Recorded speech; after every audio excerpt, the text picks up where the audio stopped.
Anwar Raslan is a Syrian official. He's an ex-colonel of the Assad regime, and he was overseeing interrogations in the branch, the infamous branch 251 in Damascus jail of Al-Khatib, infamous for the torture that happened there and for the incarceration of thousands of Syrians there.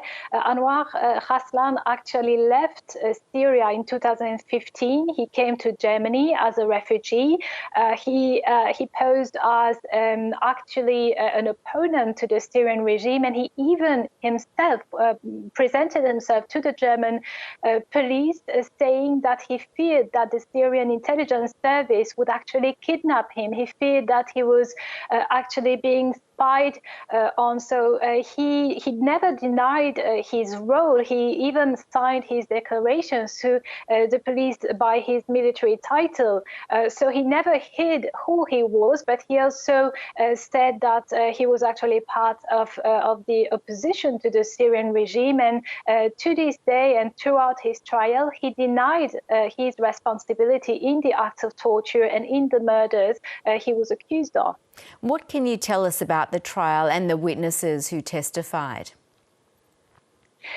It was an extraordinary trial, a groundbreaking trial as well. It happened under the principle of universal jurisdiction, which means that since this trial cannot take place in Syria because Syrian people couldn't hope for a fair trial there, since it also cannot take place in The Hague, in the International Criminal Court there, because Syria is not a part of it, and because of the vetoes in front of the United Nations brought by both China and Russia as for an international trial. Well, countries which actually abide by this universal jurisdiction can try someone, even if it's not a national, even if the crimes didn't happen on their territory, can try a criminals.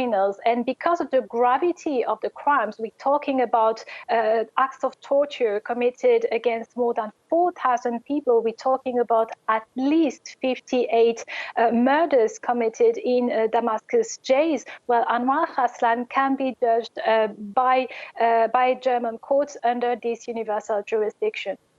How significant is this trial and the sentencing, not only to his victims, but also to the international community? Well, it sends a very strong signal.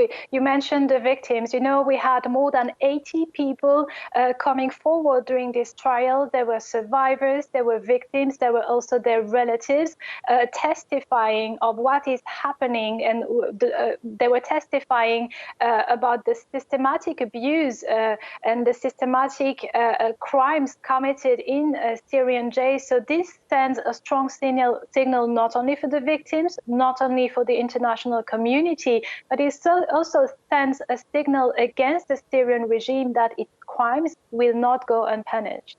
How widespread is torture believed to be in Syrian jails?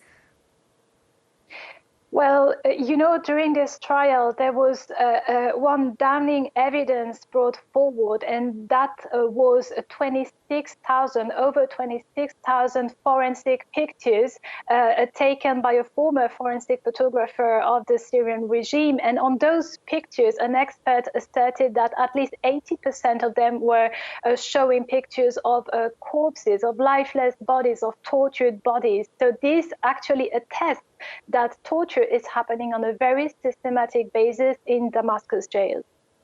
Emmanuelle Chaze, thanks so much for your time tonight. Thank you.